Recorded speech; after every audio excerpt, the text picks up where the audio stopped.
Welcome back to Dad Riffs, and today we're going to continue on the major 7 chord.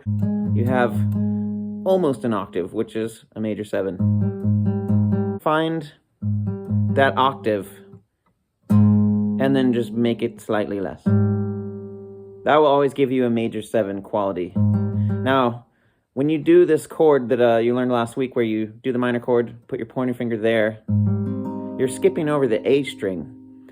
The A string used to be a C note, right?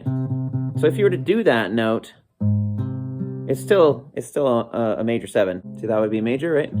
This would be major 7. So that's why you can make this shape. It's the staircase shape.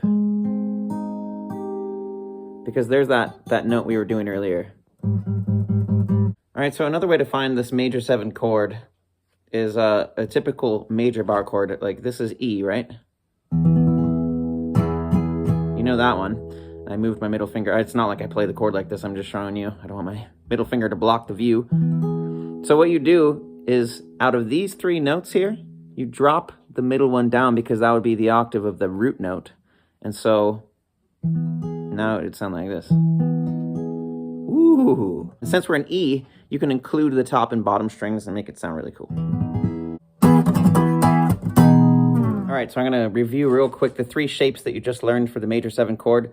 We'll use the E one. So remember, you got that major bar chord? You just drop that middle note of this bar, and so it sounds like this. All right, so that's one way to play it, or you could bar it. Another way to play it is the staircase. So in this case, it would be down here, E major 7. Or you could do this instead, where you do the old switcheroo where it's minor and then you flop it down there, and so it would look like this.